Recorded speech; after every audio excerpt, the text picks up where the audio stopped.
പോലീസുകാർ മുഴുവൻ വീട് വളഞ്ഞ് ഒരു യുവ നേതാവിനെ സ്വന്തം അമ്മയുടെ മുന്നിൽ വെച്ച് ആ അമ്മയുടെ കണ്ണുനീരിന് പോലും ഒരു വില കൊടുക്കാതെ കയ്യിൽ വിലങ്ങുമായി പിടിച്ചുകൊണ്ടുപോയ സംഭവം നിങ്ങൾ ഓർക്കുന്നില്ലേ? രാഹുൽ മാങ്കൂട്ടത്തിനെ വീട് വളഞ്ഞ് പോലീസ് കൊണ്ടുപോയ സംഭവം. അതുപോലെ ക്രൈംബ്രാഞ്ച് രാഹുൽ മാങ്കൂട്ടത്തിന്റെ വീട് വളഞ്ഞ് അദ്ദേഹത്തെ വീട്ടിനകത്ത് നിന്ന് പൊക്കി എടുത്തുകൊണ്ട് പോകാൻ റെഡിയാവുകയാണ്. അത്തരത്തിലുള്ള റിപ്പോർട്ടുകളാണ് പുറത്തു വരുന്നത്. അതായത് പൂജപ്പുരയിൽ ഒരു സെല്ല് റെഡിയായി. നേരത്തെ PC ജോർജൊക്കെ കിടന്ന സെല്ല് റെഡിയാക്കിയിട്ടുണ്ട്. രാഹുൽ മാങ്കൂട്ടത്തിനെ എത്ര നാൾ കിടത്താൻ പറ്റും എന്നുള്ള ആലോചനയിലാണ് CPM എന്നാണ് പുറത്തു വരുന്ന വിവരങ്ങൾ. അതായത് ഈ കഴിഞ്ഞ ദിവസം മുഖ്യമന്ത്രി ഒരു വാർത്താ സമ്മേളനം നടത്തിയിട്ട് മുഖ്യമന്ത്രി പറഞ്ഞു, ഇരകൾക്ക് പൂർണ്ണ സുരക്ഷിതത്വം ഉറപ്പാക്കും, എത്ര ഇരകൾ ഉണ്ടെങ്കിലും ധൈര്യമായി വന്ന് പറയൂ, നിങ്ങളുടെ സ്വകാര്യത ഞങ്ങൾ മാനിക്കും. രാഹുൽ മാങ്കൂട്ടത്തിന് കൃത്യമായ, അതായത് വേട്ടക്കാരന് കൃത്യമായ ശിക്ഷ നൽകാനുള്ള എല്ലാ കാര്യങ്ങളും ഞങ്ങൾ ഉറപ്പുവരുത്തും, ഇരകൾക്ക് നീതി കിട്ടും. അത്തരത്തിലാണെങ്കിൽ CPM എത്ര വേട്ടക്കാരന്മാരുണ്ട്, എത്ര ഇരകൾക്ക് നീതി കിട്ടി എന്ന് മുഖ്യനോട് തിരിച്ചു ചോദിക്കാൻ അന്ന് അവിടെ ഇരുന്ന മാധ്യമപ്രവർത്തകർക്ക് ധൈര്യമില്ലാതെ പോയി എന്നത് മാത്രമാണ് ഒരു യാഥാർത്ഥ്യം. എന്തായാലും മുഖ്യനും പരിവാരങ്ങളും ആഭ്യന്തര വകുപ്പും പോലീസും ഒക്കെ കച്ചകെട്ടി ഇറങ്ങിയിരിക്കുകയാണ്.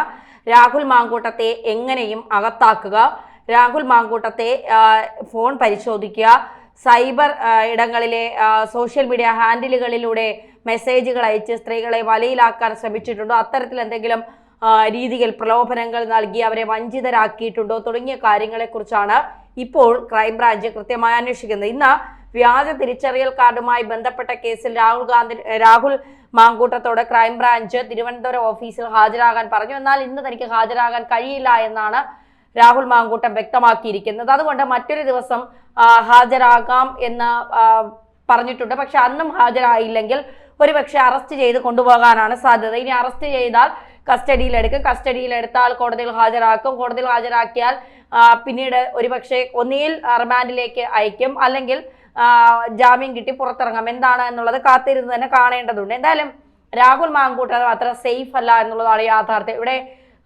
ഇരകൾ കൃത്യമായി പരാതി നൽകിയിട്ടില്ലെങ്കിലും പലരും രംഗത്ത് വന്നിട്ടും രാഹുൽ മാങ്കൂട്ടത്തിന്റെ പേര് പറഞ്ഞിട്ടില്ലെങ്കിലും ഈ റിനിയാൻ ജോർജൊക്കെ രംഗത്ത് വന്ന രാഹുൽ മാങ്കൂട്ടത്തിന്റെ ഒരു പേര് പോലും പറയാതെ ഒരു യുവ നേതാവിനെ പിച്ച് ചീന്താൻ ഇട്ടുകൊടുത്ത ഒരു സ്ഥിതി നമ്മളൊക്കെ കണ്ടതാണ്. അതായത് ഒരു യുവ നേതാവ് തന്നെ 5 സ്റ്റാർ ഹോട്ടലിലേക്ക് വിളിച്ചു, തനിക്ക് മോശമായ രീതിയിൽ മെസ്സേജ് അയച്ചു എന്നൊക്കെ പറഞ്ഞിട്ട് അതാരാണ് എന്ന് പറയാനുള്ള മാന്യത പോലും റിനിയാൻ ജോർജ് കാണിച്ചില്ല എന്നുള്ളതാണ്. എന്നിട്ട് മാധ്യമങ്ങൾ ആ പേര് രാഹുൽ മാങ്കൂട്ടം, കാരണം രാഹുൽ മാങ്കൂട്ടത്തിനെ കുറിച്ച് കഴിഞ്ഞ കുറേ നാളുകളായി മാധ്യമക്കാർക്കിടയിലും ചില പരാതികൾ അല്ലെങ്കിൽ അത്തരത്തിലുള്ള ചില വാർത്തകളൊക്കെ വന്നു കിടപ്പുണ്ട്. അതുകൊണ്ട് തന്നെ അവർ ഇത് രാഹുൽ മാങ്കൂട്ടമാണ് എന്ന് വിധി എഴുതി രാഹുൽ മാങ്കൂട്ടത്തിനെതിരെ ശക്തമായി തന്നെ തിരിച്ചടിക്കുകയും ചെയ്തു. കാരണം സ്ത്രീകളെ ഉപദ്രവിക്കുക, ലൈംഗികമായി അവരെ പല കാര്യങ്ങളും പറഞ്ഞ് പ്രലോഭിപ്പിച്ചുകൊണ്ട് അവരെ വലയിൽ വീഴ്ത്തുക, അവരുടെ പുറകെ നടന്ന് അവരെ തൻ്റെ ഇംഗിതത്തിന് വഴങ്ങുക, വിവാഹ വാഗ്ദാനം നൽകി അവരെ പീഡിപ്പിക്കുക തുടങ്ങിയ കാര്യങ്ങളൊക്കെ ചെയ്യുന്നത് അത്ര മാന്യമായ കാര്യമാണ് എന്ന് തോന്നുന്നില്ല. അതുകൊണ്ട് തന്നെ തീർച്ചയായിട്ടും റിനി ഉണ്ടാക്കി വെച്ച ഒരു വലിയ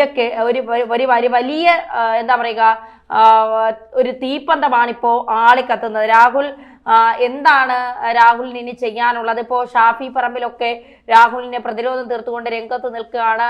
പാലക്കാട് രാഹുൽ എത്തുമോ ഇല്ലയോ എന്നുള്ളത് കാത്തിരുന്ന് കാണണം. സസ്പെൻഷനിലാണ് ഇപ്പോൾ പാർട്ടിയുടെ, 6 മാസം കഴിഞ്ഞാൽ സസ്പെൻഷൻ മാറ്റി. പക്ഷെ രാഹുൽ ഇപ്പോൾ സേഫായിട്ടുള്ള ഒരു കളത്തിലാണ് എന്ന് പറയാതിരിക്കാൻ കഴിയില്ല. കാരണം രാഹുലിനെതിരെ ആരും പരാതി നൽകിയിട്ടില്ല. ക്രൈംബ്രാഞ്ച് ഓടി നടന്ന് അന്വേഷിക്കുന്നുണ്ട്. ആരെങ്കിലും ഒരാൾ പരാതി നൽകൂ. കേരള പോലീസിന്റെ ചരിത്രത്തിൽ ആദ്യമായാണ് പരാതിക്കാരെ അങ്ങോട്ട് പോയി കണ്ട് പരാതി എഴുതി വാങ്ങാൻ തിടുക്കം കാണിക്കുന്ന ഒരു പോലീസിനെ നമ്മൾ കാണുന്നത്. അപ്പോൾ പിണറായി വിജയന്റെ പോലീസ് ആയതുകൊണ്ട് തന്നെ ആ പരാതിക്ക് പെട്ടെന്ന് തന്നെ നീതി ലഭിക്കുക, ഇരയ്ക്ക് പെട്ടെന്ന് തന്നെ നീതി ലഭിക്കുക. കാരണം ഇപ്പുറത്ത് നിൽക്കുന്നത് ഒരു കോൺഗ്രസ്സുകാരനാണ്. അല്ലെങ്കിൽ വിജയ എന്ന് വിളിക്കാൻ, വിജയ എന്ന് വിളിക്കാനും മടിയില്ലാത്ത ഒരു കോൺഗ്രസ് നേതാവാണ്, യുവ നേതാവാണ് രാഹുൽ മാങ്കൂട്ടത്തിൽ. ഉമ്മൻചാണ്ടിയെ നമ്മൾ ഉമ്മൻചാണ്ടി എന്നല്ലേ വിളിക്കുന്നത്, അല്ലെങ്കിൽ ഉമ്മൻചാണ്ടി സാറെന്നല്ലല്ലോ, ഉമ്മൻചാണ്ടി എന്നല്ലേ വിളിക്കുന്നത്. അതുകൊണ്ട് വിജയനെയും വിജയ എന്ന് തന്നെ വിളിച്ചുകൊണ്ടാണ് രാഹുൽ മാങ്കൂട്ടത്തിൽ വളരെ ശക്തമായ തന്നെ നിലപാടുകൾ അറിയിച്ചിരുന്നത്. തുടക്കത്തിൽ പാർട്ടിക്കകത്തു നിന്നും ചെറിയ കാലുവാരലുകൾ, കാരണം തങ്ങൾക്ക് ശേഷം വന്ന ഈ ഒരു യുവ നേതാവ് വളർന്നു വലുതായി തങ്ങൾക്ക് മുന്നിലൂടെ പന്തലിക്കുന്നു, തങ്ങളുടെ മുന്നിലൂടെ ജനങ്ങൾ വലിയ കരഘോഷത്തോടെ അയാൾ ആനയിക്കുന്നു, തങ്ങളെക്കാൾ വലിയ ഭൂരിപക്ഷത്തോടെ അയാൾ ജയിക്കുന്നു. അപ്പോൾ സ്വന്തം പാർട്ടിയിൽ നിന്നും അയാളെ വെട്ടിവീഴ്ത്താനുള്ള കത്തി ഒരുക്കി വെച്ചിരുന്നു. ആ കത്തി സ്വന്തം പാർട്ടിയിലുള്ളവർ തന്നെ മറ്റു പാർട്ടികൾക്ക് ചോർത്തി നൽകി എന്നുള്ളതാണ് യാഥാർത്ഥ്യം. അപ്പോൾ ഇപ്പൊ ഗർഭകഥകളൊന്നും ഇപ്പൊ 2-3 ദിവസം കൊണ്ട് കേൾക്കാനില്ല. പക്ഷെ പലരും പറയുന്നു ഇനി വീഡിയോകളുണ്ട്, ഓഡിയോകളുണ്ട്, ഞങ്ങളത് പുറത്തുവിടും, ഞങ്ങൾ രാഹുൽ മാങ്കൂട്ടത്തിനെ വീട്ടിലിരുത്തിയില്ലേ എന്നൊക്കെ ചോദിച്ചുകൊണ്ട് പുറത്തു വരുന്നുണ്ട്. ഇവിടെ നമ്മൾ മനസ്സിലാക്കാനുള്ള ഒരു കാര്യം, രാഹുൽ മാങ്കൂട്ടത്തിനെതിരെ ഒരു കേസില്ല, ഒരു പരാതിക്കാരിയില്ല. ഗർഭം എവിടെ നിന്ന് വന്നു, എങ്ങോട്ട് പോയി എന്നറിയില്ല. ഈ പരാതിക്കാരിക്ക് പരാതിയുണ്ടോ? ഈ പരാതിക്കാരി തന്നെയാണോ ഈ ഓഡിയോ ഈ ചാനലുകൾക്ക് നൽകിയത്? ഈ പരാതിക്കാരിക്ക് രാഹുൽ മാങ്കൂട്ട വിവാഹ വാഗ്ദാനം നൽകിയിരുന്നോ? വിവാഹ വാഗ്ദാനം നൽകിയാണോ പീഡിപ്പിച്ചത്? ഈ പരാതിക്കാരി മുൻ വിവാഹിതയാണോ? വിവാഹിതയായ ഒരാളെ വീണ്ടും വിവാഹ വാഗ്ദാനം നൽകി പീഡിപ്പിക്കാൻ കഴിയുമോ? ഈ പിന്നെ പറയുന്ന ഇര ഒരു ഡിവോഴ്സിയാണ് എങ്കിൽ അത്തരത്തിൽ ഡിവോഴ്സിയായ ഒരാളെ വിവാഹ വാഗ്ദാനം നൽകി പീഡിപ്പിക്കാൻ കഴിയുമോ? അങ്ങനെ ചോദ്യങ്ങൾ ഒരുപാടാണ്. അപ്പോൾ ഒരു ആള് പെട്ടെന്നൊരാളെ എന്താ പറയുക, തനിക്ക് ലൈംഗിക ബന്ധത്തിന് ഏർപ്പെടാൻ താല്പര്യമുണ്ടെന്ന് പറഞ്ഞ് വലിച്ചിഴച്ച് കൊണ്ടുപോകില്ല. അത് പീഡനമാണ്. അതിന്റെ പേര് മറ്റൊന്നാണ്, അത് പീഡനമാണ്. ഇത് സ്വയം ഇഷ്ടപ്രകാരം രണ്ടുപേരും തമ്മിൽ സംസാരിക്കുന്നു, കുറച്ചുനാൾ സംസാരം കഴിയുമ്പോൾ അത് മറ്റൊരു തലത്തിലേക്ക് മാറുന്നു, മനസ്സിൽ ഇഷ്ടം തോന്നുന്നു, ആ ഇഷ്ടം പ്രകടിപ്പിക്കാനായി അവരൊരു സ്ഥലം കണ്ടെത്തുന്നു, ഒരു റൂം എടുക്കുന്നു, ആ റൂമിൽ അവർ രണ്ടുപേരും മനസ്സും ശരീരവും കൊണ്ട് ഒന്നാകുന്നു. അതിനുശേഷം പിന്നീട് അയാളെ വഴിക്ക് പോകാൻ ഒരുങ്ങുമ്പോൾ പറ്റില്ല, ഞങ്ങൾക്ക് എന്താ പറയുക, എനിക്ക് നിന്നെ തന്നെ വേണമെന്ന് പിടിച്ചു നിർത്തുന്നു.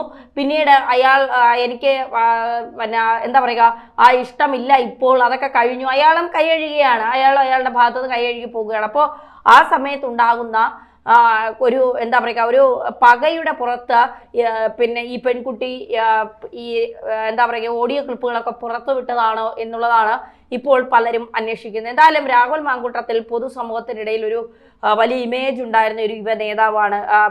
എന്താ പറയുക, രാഷ്ട്രീയത്തിൽ തോളോട് തോള് ചേർന്ന് നിന്ന് ജനങ്ങളെ കയ്യിലെടുക്കാനും ജനങ്ങളോടൊപ്പം നിൽക്കാനും മാധ്യമങ്ങളോട് വളരെ മൃദു സമീപനം കാണിക്കാനും ഒക്കെ എല്ലാത്തിലും മുന്നിൽ നിന്ന ഒരു യുവ നേതാവാണ്. അദ്ദേഹത്തിന്റെ രാഷ്ട്രീയ ജീവിതം അവസാനിപ്പിക്കാൻ സ്വന്തം പാർട്ടിയിലുള്ളവർ നീക്കിയ കരുനീക്കങ്ങളുടെ ഫലമാണ് നമ്മൾ കഴിഞ്ഞ കുറച്ച് ദിവസങ്ങളായി കണ്ടുവരുന്നത്. ചർച്ചകളായും ഡിബേറ്റുകളായും മീറ്റ് എഡിറ്റേഴ്സായും ഒക്കെ നമ്മൾ കണ്ടുകൊണ്ടിരിക്കുന്ന ഈ പ്രകടനങ്ങളൊക്കെ ഇതാണ്. പക്ഷേ സ്വന്തം ചാനലിൽ തന്നെ ഒരു മാധ്യമ പ്രവർത്തകയ്ക്ക് ലൈംഗികമായ പീഡനം നേരിട്ടോ അല്ലെങ്കിൽ അത്തരത്തിലുള്ള ഒരു അനുഭവം ഉണ്ടായി എന്ന് ആ പെൺകുട്ടി പച്ച മലയാളത്തിൽ ഫേസ്ബുക്കിൽ എഴുതിയിട്ടപ്പോൾ പരാതി തന്നാൽ കേസെടുക്കാം, അന്വേഷിച്ചിട്ട് തീരുമാനമെടുക്കാം എന്ന് പറയുന്നവർ എന്തുകൊണ്ടാണ് രാഹുൽ മാങ്കൂട്ടത്തിന്റെ കാര്യത്തിൽ പരാതി ഇല്ലാതിരുന്നിട്ടും ഈ രാഹുൽ മാങ്കൂട്ടത്തിനെ കടന്നാക്രമിക്കാൻ ശ്രമിക്കുന്നത്? അതായത് കോൺഗ്രസിനോടുള്ള ചാനലിന്റെ വിരോധമാണ് അവർ ഒരു വ്യക്തിയിലൂടെ അത് ആ പക കാണിച്ചു തീർക്കുന്നതെന്നാണ് പലരും പറയുന്നത്.